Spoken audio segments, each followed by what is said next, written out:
Hi friends, and welcome to the tutorial for my Sherpa Dumpling Clutch. This is a free pattern on my blog on twoofwands.com. It comes in 3 sizes. Here I have the medium size and the maxi size. We are going to be making the mini size here together, and I just wanted to point out one difference. Both the medium and the maxi sizes have 4 pleats on each side of the bag. So you'll see 4 pleats on both sides of each of these bags, whereas the mini that we'll be making here together today only has 2 pleats. So that's the difference. Again, you can find the free pattern on my blog at twoofwands.com/blog, and let's get started.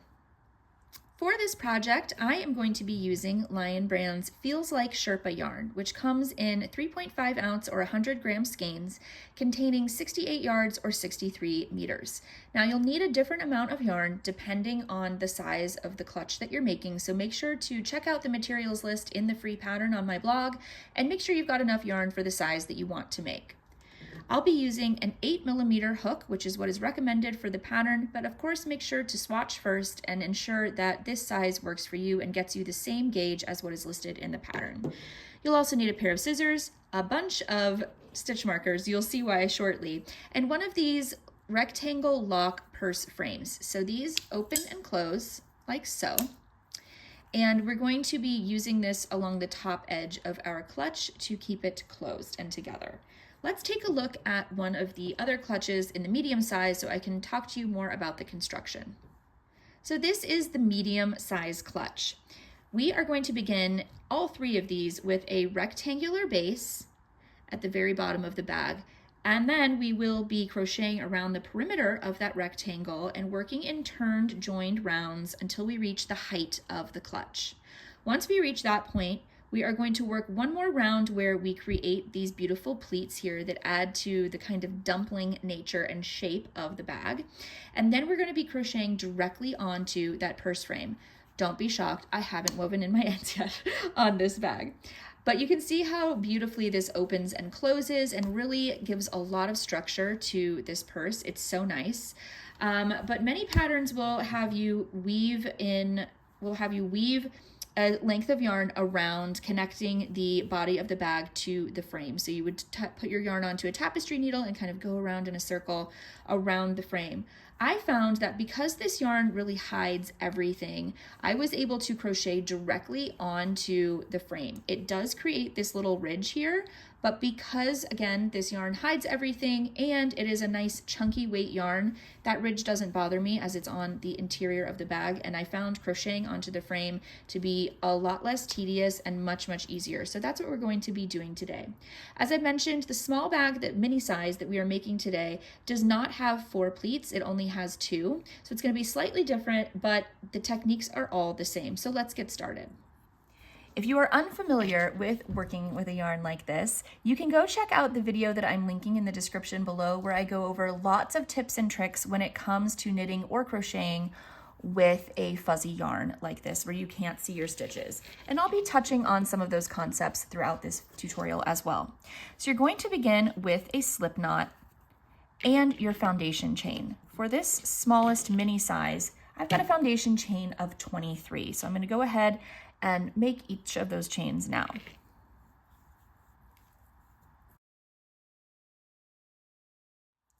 So here I have my foundation chain.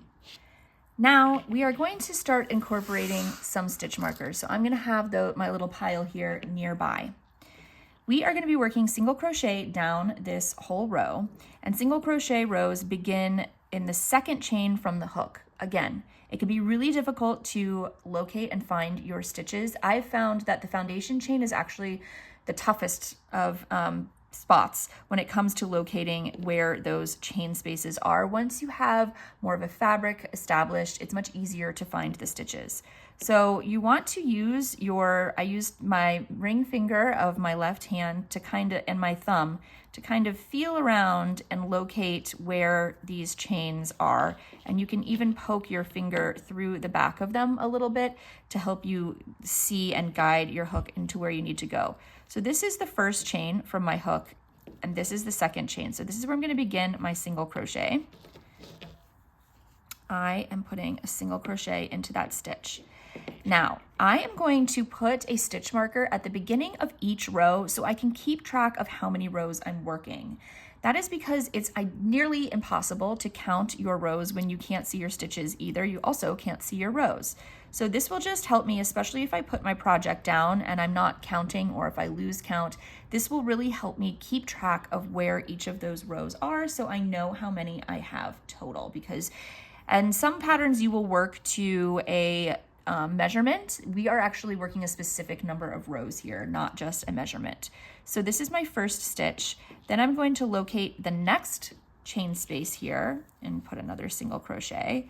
Locate the next chain space, put a single crochet. And I'm going to do this down the entire row. Now, sometimes a foundation chain can curl and twist a little bit. So if you put your stitches not in the exact right spots, it's going to be okay. Just make sure you have the correct stitch count when you reach the end of this foundation chain. If your chain gets twisted a little bit, it's totally fine. You will not be able to see it at all in the final product. So I'm just going to go ahead and single crochet my way down this row, and I will meet you at the end of this row. Now that I've reached the end of the first row, I'm going to chain one and turn and work back down the row again with single crochets. So at the beginning of my first row, I'm going to just put one single crochet here. Then I'm going to add another stitch marker here at the beginning of this row, just to mark where I began, so I know that this is my second row. I've got one stitch marker down here marking the first row. This is marking the second row. So again, I'm just going to work my single crochets all the way down this row, and it should be a little bit easier to identify now that we have our first row worked where those stitches are. You really do have to feel for them though. But once you get into the rhythm of it, it is actually quite easy to identify them. Again, please do check out the videos that I have linked in the description box below, where I go over more tips and tricks when it comes to working with yarns like this. I will meet you at the end of this row. So here I am once again at the end of this second row. As you can see, I've worked now 2 rows of single crochet. So I will do my chain one and turn, and I'm going to just continue working back and forth single crochet rows as I have until I reach the number of rows that my size indicates. And so for this size, that is 14 rows. So once again, don't forget to add your stitch markers to the beginning of each row so that you know when you have worked the number you need for your size. For my size, having 14 rows, I should have 7 stitch markers on either end of my work, and that will mean I have 14 rows total. So I'm going to go ahead and finish my 14 rows and meet you when I am finished with the base. I've just finished my base rectangle here. So as you can see, I have 7 markers on either side, meaning I have completed 14 rows. I just want to show you that you'll see this is much longer than, it's nearly the same width here, but it's much longer than the frame is. And that's because when we do our pleats, right before we attach to the frame, that is going to reduce the length or the width of these 2 sides. If you're making the medium or the maxi size, you'll notice that you have even more of a difference between the size of the frame and the length of your fabric. And that is because those 2 sizes have 4 pleats on each side instead of just the 2. So you're going to need even more fabric to accommodate those pleats. So I'm going to set this back aside for now. The next step is to fasten off. So I'm going to go ahead and cut my yarn, leaving a nice long tail that I can weave in later. And I'm just going to actually pull all the way through with that yarn to fasten off. You can go ahead and remove all of your stitch markers now. We will be using them again to help us count our rounds for the body of the bag, but I do not need them on my rows any longer. In fact, they would probably be in the way if I kept them there. So I'm going to go ahead and remove all of these, but keep them in arm's reach. Okay, so here is our base fastened off. Now we're going to rotate our work so that the left edge is now at the top. We're going to identify where the middle point of this fabric is, which is about here. You can eyeball it. And I'm going to rejoin my yarn by just inserting my hook in a space along the edge and drawing up a loop. this is going to be the beginning of the round as we go around. And the reason that I have changed the location of this, it just makes it a lot easier to make everything even when you are starting at the exact center of a side, rather than at a point like this, which is going to be running up kind of diagonal along the body of the bag. Crochet stitches do not sit directly on top of one another, so unlike knitting, things can become diagonal and skewed very easily. So changing the position of the beginning of the round to right here just helps to keep things even. And another way we're going to keep things even is by doing turned joined rounds. I have found that that keeps the seam of the single crochet rounds very straight and invisible. Basically everything is invisible with this yarn, but we're going to go the extra mile just to make this look as polished as possible. So now that we have inserted our hook here and we have drawn up a loop, we are ready to begin round 1. One more thing I wanted to point out is that we are going to be working into the side edges of these rows. Now, crochet rows and stitches are different widths. So even though we had 14 rows in this mini size, we're actually going to be putting only 12 stitches along this edge. So you're not going to be working into the exact end of each of these rows. You're going to just work evenly across to get 12 stitches into those 14 rows. And of course, since we are starting at the beginning point here, we're only going to work half of those stitches. So we'll be working 6 stitches evenly down the rest of this left side here. So you want to begin with a chain 1 and your first single crochet. I am going to do 2 things here.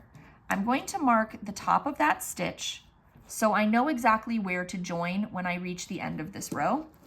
And I'm also going to put a marker at the beginning of this row to mark the row itself. Just like we marked the rows, to mark the round. Just like we marked the rows when we were going back and forth on our base, I'm going to mark the rounds as well, because once again, they are invisible and it will be impossible to count them once we get started here. And in case you have to sit your project down, you don't want to lose count. So I've put my first stitch here. I need a total of 6 before I get to this corner. So that's 1, 2, 3. Let's see here, find a good spot. I like to always make sure I'm going under 2 loops too. 4, 5, and 6. You want to go under 2 loops to keep it nice and stable and dense there. You don't want to go under only 1 loop because it will pull away from the fabric. So I've got my 6 stitches here. Now I'm going to rotate my work again. This is our foundation chain. So I'm going to work into the bottom of each of those foundation chains. So I should have 22 stitches to work into along this edge because that's how many stitches are coming out of that foundation chain. So I will go ahead and put my 22 stitches along here. Again, I'm just kind of going into the spaces that feel natural to me, but you can also feel around with your fingers to determine where each of those holes are that are made from those foundation chains. So I'm going to go ahead and work across this side and I'll meet you at the next corner.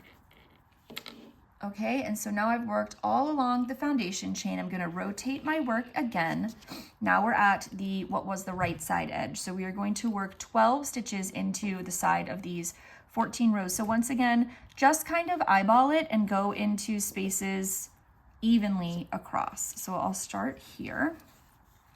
1, 2, 3, 4, 5, 6. So that's halfway. It looks like I'm doing pretty good in terms of staying even. 7, 8, 9, 10, oops, let's go here, 11, and 12. And now I'm back at the last row that I worked along my base. So that, again, for this size, will be 22 stitches. So I'm going to place 1 stitch in each of these stitches, total of 22 along this edge. So I should have a total of, for this size, 68 stitches worked all the way around my base. So 68 stitches is the number of stitches I will have for my body for the remainder of the rows until we reach the row where we make the pleats.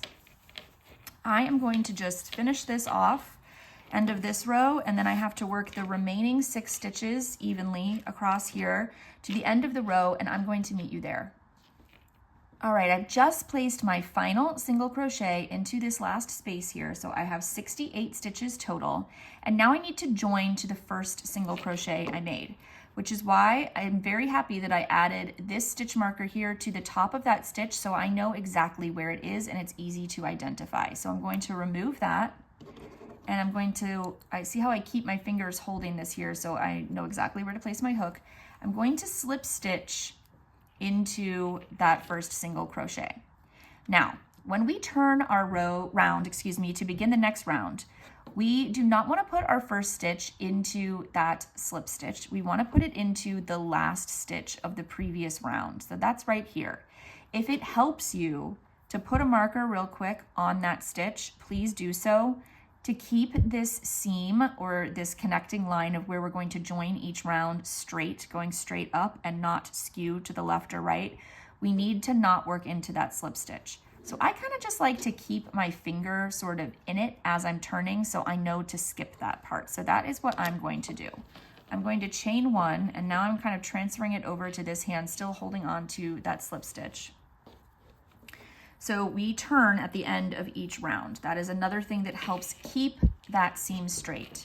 So I have been holding on to this. This is the slip stitch. This is not where I'm going to place my stitch. I'm going to place my stitch here, which is the last stitch of the previous round. Once again, I'm going to put a slip stitch into the top of that stitch, or a stitch marker into the top of that stitch so I can mark it for when I reach the end of this round. Now I'm going to place again another stitch marker at the beginning of this round so I can keep track, and I'll just keep them all along the back end here. So I'm just adding this stitch marker so I can keep track of the number of rounds that I have started. So I'm starting the second one, so you'll see I've got 2 stitch markers indicating the beginning of those rounds. So I'm now going to just work in every stitch that I made in the previous round all the way around until I get to the end, and I will meet you there. Okay, so I have worked around all the way to the beginning of the round, and I have one more single crochet to make. Now, I have counted my stitches, so I know exactly that I have 1 remaining. It can be really confusing to see if you are not counting where that last stitch goes. You may actually even skip this because it looks like something is already coming out of that stitch.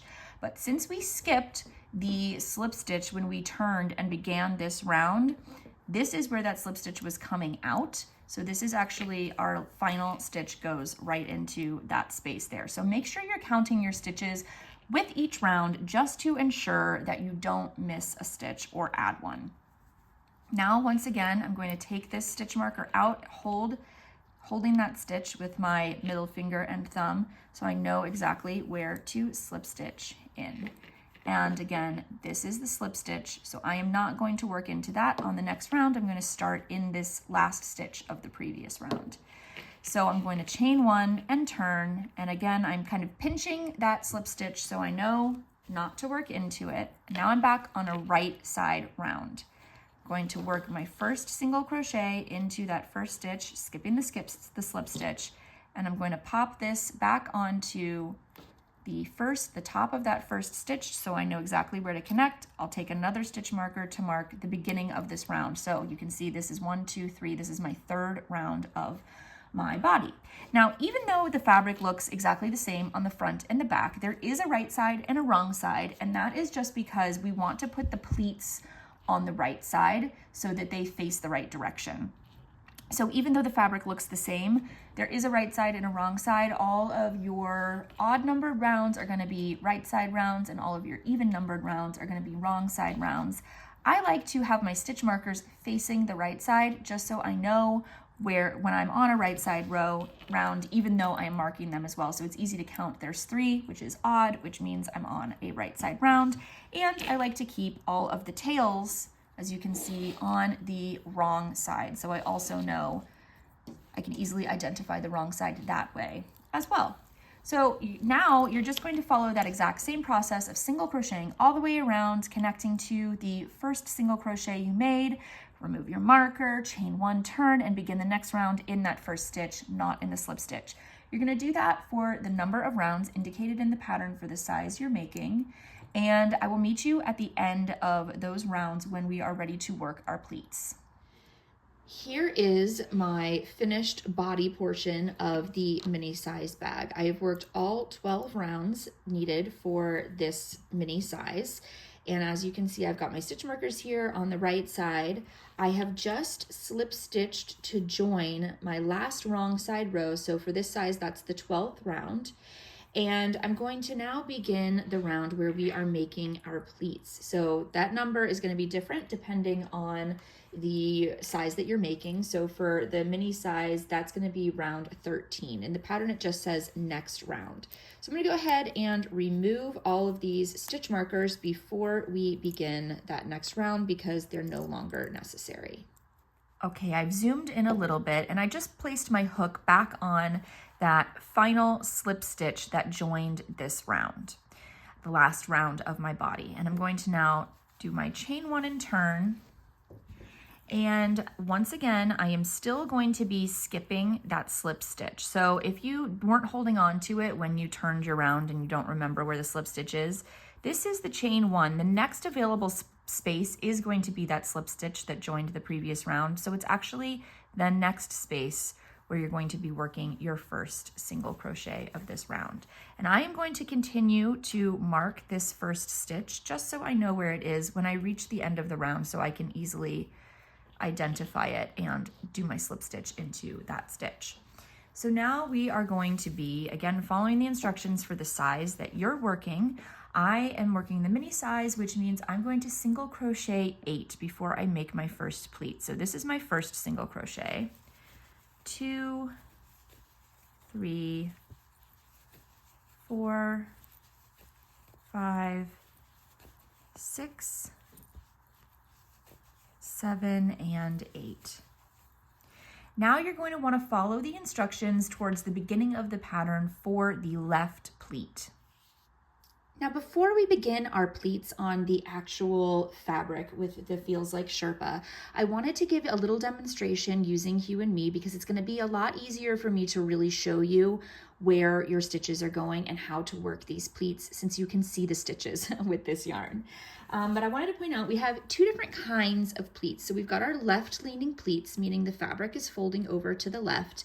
And then we have our right leaning pleats where the fabric is folding over to the right. And these kind of face each other to create this really nice gathered look on the bags. So as I've said many times now, the medium and the maxi size both have 2 pleats of each style. So there's 2 left leaning pleats and then 2 right leaning pleats. I'm just going to be demonstrating one of each using the Hue and Me, as that is what we are doing on the mini size that we are making here together. So I'm just going to begin this row with I think 4 single crochets I'm going to work just to demonstrate before I get started on this first left leaning pleat. And now I've gotten a little bit closer so you can see a little easier. Each of these pleats, whether they're right leaning or left leaning, is made up of 9 stitches. I'm going to place stitch markers on the first stitch and the 9th stitch of the pleat so you can easily see where it begins and ends. So that's 1, 2, 3, 4, 5, 6, 7, 8, 9. So I've got 1 stitch marker on my first stitch and 1 on the 9th stitch of where this pleat is going. In order to make this pleat, what we're essentially doing is creating a Z shape. And we want there to be, you see how there's this Z shape making this pleat. And we're going to be single crocheting these 3 layers together. So we're going to be going through, you see how there's 3 stitches here, 3 stitches here, and 3 stitches here. It's actually like this, 3, 3, and 3. So we're going to be going through this stitch, and this stitch first, then this one, and this one, and then this one, and this one. So we're going to be using 9 stitches. There's 3 rows of 3 Okay, so we're going to have to work into the fronts of some stitches and the backs of others. Let me show you how this left leaning pleat is worked. It begins by inserting your hook into the first stitch from front to back. That's easy enough. I'm actually going to take this marker off because I don't want it to get in the way or cause you to not be able to see what's going on. So I've inserted my hook from the front to the back into the first stitch, and then we want to directly insert the hook into the 6th stitch from the back to the front. So if this is 1, 2, 3, 4, 5, 6. So I want to insert my hook into the 6th stitch from the back to the front, and then directly into the 7th stitch from the front to the back. So since this is the 6th, the 7th stitch is right next to it. So I'm going front to back into that 7th stitch, and you see how this has already created that Z shape. Now you're going to yarn over and draw up a loop through all 3 layers, yarn over and draw through the 2 loops on your hook. So that's just single crocheting those 3 layers together. Now we're going to insert our hook into the 2nd stitch. So this was the first one.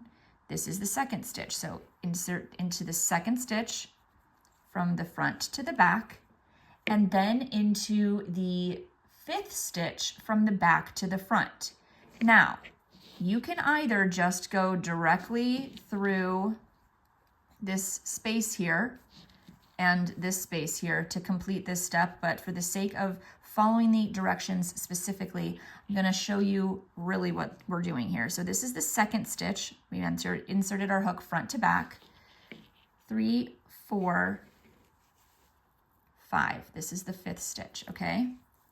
So that is right here. It's kind of hard to see. I've inserted front to back into the 2nd stitch, and I'm going to go back to front. So this is the back of the fabric on the inside here. Back to front through that 5th stitch, and then front to back through the 8th stitch. Easy to identify since we've marked our 9th stitch, so we know that's the 8th one before it. So now I've gone through all 3 layers. Again, you could just insert your hook through all 3, especially when we're working with the Feels Like Sherpa yarn, because it's basically impossible to see your stitches and it's impossible to see any mistakes. So as long as you're going through all 3 layers here, that's really what we want. So again, draw up a loop, pull it through all 3 layers, yarn over, and draw through the 2 loops on your hook. So we've essentially connected in those 3 layers of 3 stitches, we've connected the rightmost 3, the middle 3, and now we're going to connect these leftmost 3. So we insert our hook into the 3rd stitch here from front to back, and then, so that's right into here, and then we're going to insert into the 4th stitch from back to front. So that is the interior here, back to front. What you can really do is just insert your hook in between those 2 stitches like this. I've gone front to back through the 3rd and back to front through the 4th. Finally, you're going to go front to back through the 9th stitch. I'll go ahead and remove that stitch marker. Front to back into the 9th stitch, yarn over and draw up a loop, yarn over and pull through both loops. So this has created our left leaning pleat on this little sample. I'm going to go ahead and demonstrate the right leaning pleat since I have the sample out now, and then we will work them on our actual fabric of our clutch. So the right leaning pleat is also worked over 9 stitches. I will again add my stitch markers here. This is the final stitch of the previous one, and this pleat is worked right next to it. So the next stitch is going to be the first stitch of my right pleat. 1, 2, 3, 4, 5, 6, 7, 8, 9. So this is the final stitch of my right pleat. This next pleat is worked basically the opposite way as the left leaning pleat. So this right pleat is going to be worked like this. So we're still sandwiching those 3 layers together now in an S shape, and it's a mirror image of the left leaning pleat over here. So we're going to basically be working it in the opposite way. We're going to begin by inserting our hook into the 7th stitch. So if this is 9, 8, 7, inserting our hook into the 7th stitch from front to back, then directly into the 6th stitch. So I'm going to turn my fabric around. The 6th stitch is right next to the 7th stitch, so that's from back to front, and then into the 1st stitch from front to back. So once I've inserted my hook there, I'm going to remove that stitch marker and see how I've got all 3 layers now. I'm going to yarn over and pull up a loop, yarn over and draw through both loops on my hook to already make that first connection here. So the 3 rightmost stitches involved in this layer of 3. I'm then going to insert my hook into the 8th stitch from front to back, then into the 5th stitch from back to front. 8, 7, 6, 5, 5th stitch from back to front, and then into the 2nd stitch. So I came out of the 1st stitch here, so this is the 2nd stitch from front to back. Again, you could easily just go directly through that layer without really being too careful about where you are placing your hook in terms of going through the exact stitches. We really just want to sandwich these 3 layers together, but if we're being precise about it, those are the stitches that you're going to be going through. And finally, we will insert our hook into the 9th stitch from front to back, then into the 4th stitch from back to front, which is going to be right here, and then directly into the 3rd stitch from front to back. So you are basically just going in between these 2 stitches here. Let me just get it in all the way. Okay, so I've gotten all the way through all 3 layers, yarn over, and finish that single crochet. I will just finish off these last few single crochets of this row here on the sample, so we can have a look. So here is our really nice left pleat and right pleat. You can see how that gathers the fabric at the bottom. And so we've eliminated 6 stitches on this side and 6 stitches on this side. So we have condensed the number of stitches we have along our top edge. Remember that when we worked our base and we were comparing it to the frame of our clutch, the fabric was much wider than the frame.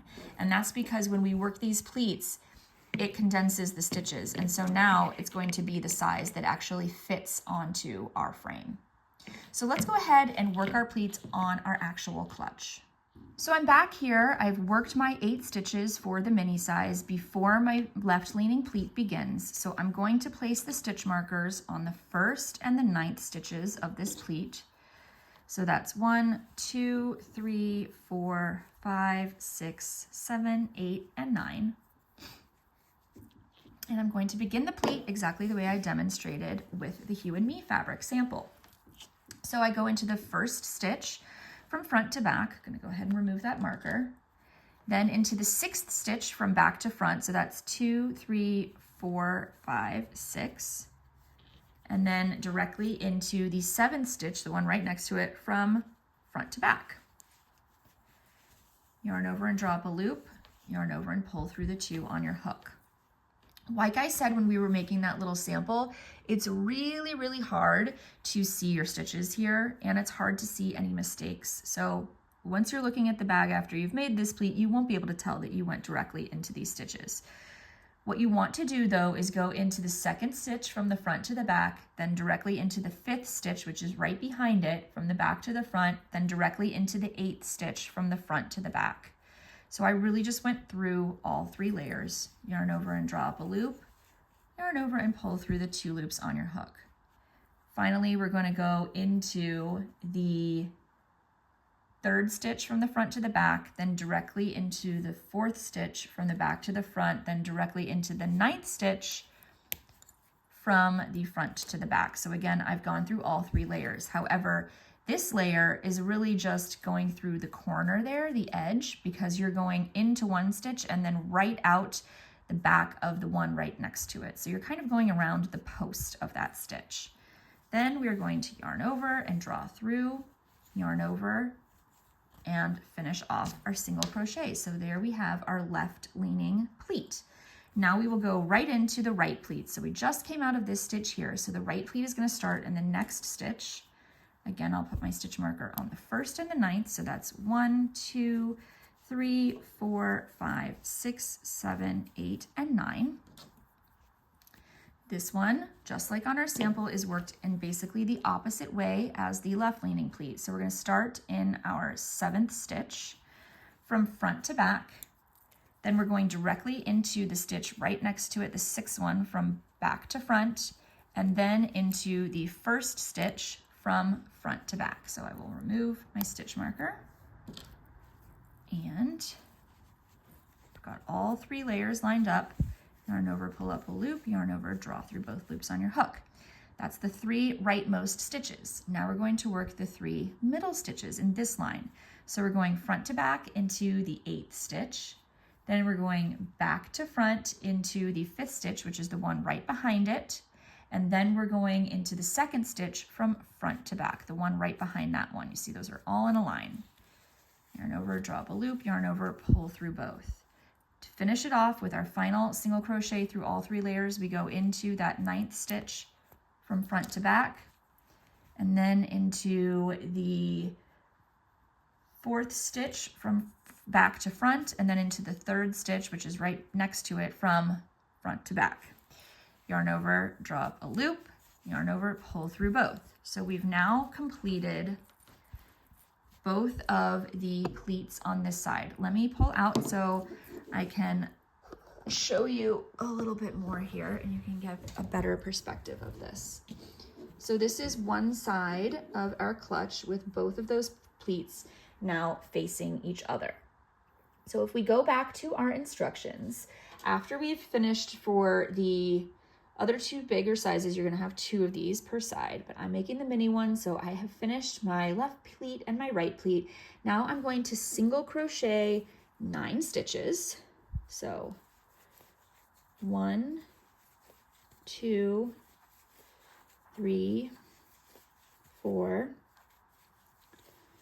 5, 6, 7, 8, and 9, and I'm going to place a stitch marker on that 9th stitch, that last stitch. What I'm doing here is just marking the sides, and that is going to be where these hinges are. We're actually going to be working around these hinges, so I just wanted to mark where those stitches are so we can actually not work when we're crocheting over the frame. We will not be crocheting over the frame on those 2 side stitches to make room for where those hinges are, okay? So now that I've placed my marker on that 9th stitch, that last stitch, I'm going to crochet, single crochet 7 more.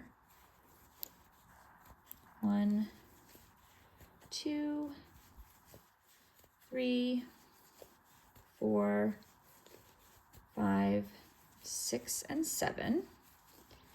And now it's time on this side, to work another left leaning pleat. So let's mark the 1st stitch and the 9th stitch again. 1, 2, 3, 4, 6, 7, 8, and 9. And once again, follow the instructions for the left pleat, which is working into first the 1st stitch from front to back. Remove that now.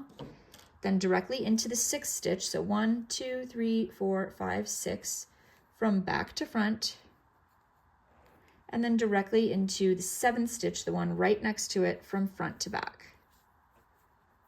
Sandwiching these 3 layers together. Yarn over, draw up a loop.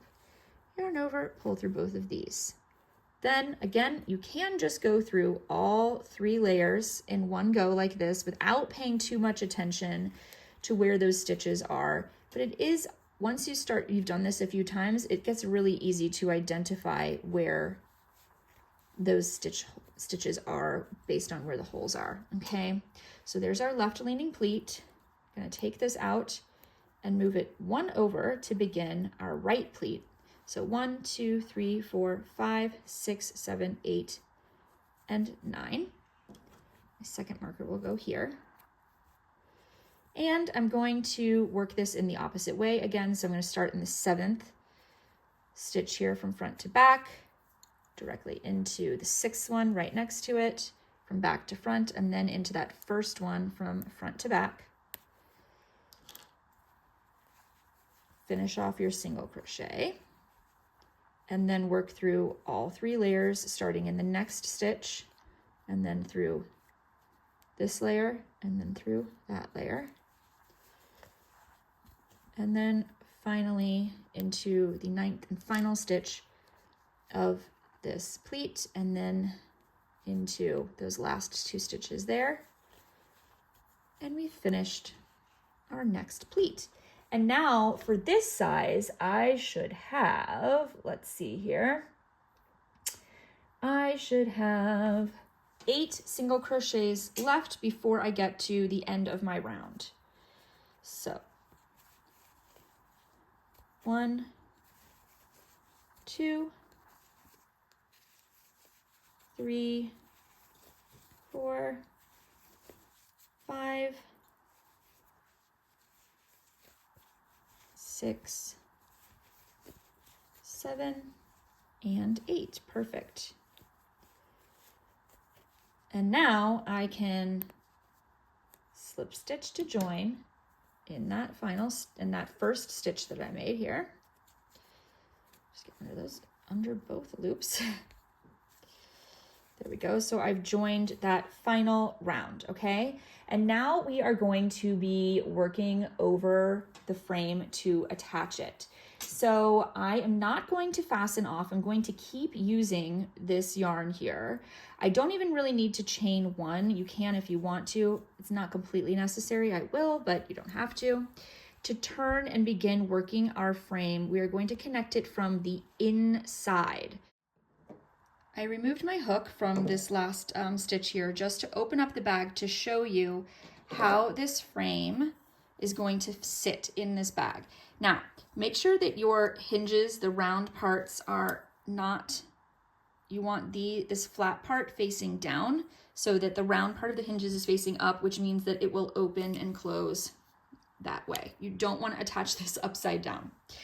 So we are going to be crocheting this clutch directly onto our frame. Now, the instructions say that you are basically placing the frame on top of your work, on top of the bag, but you want the working yarn to be on the interior of the frame, okay? So I'm going to get my hook back in this loop and tighten that up.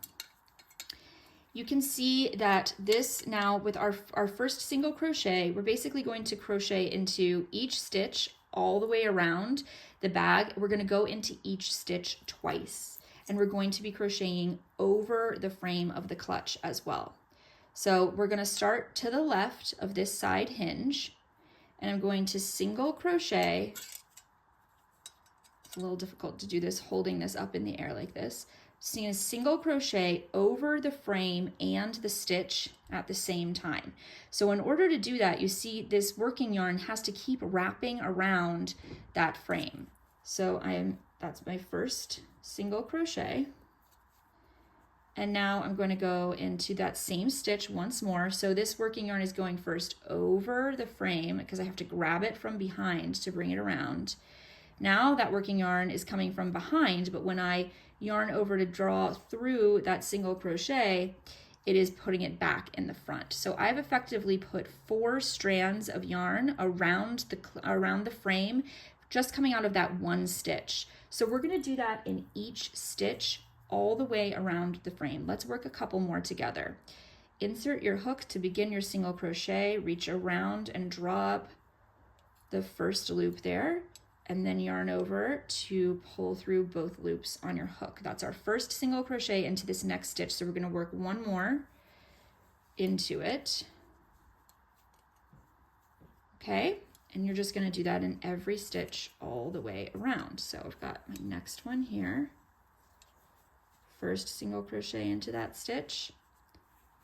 Second single crochet into that stitch. Going into the next one here. First single crochet worked around that stitch, and second single crochet worked into that stitch. So we're going to continue that process all the way around until you get to this marked stitch.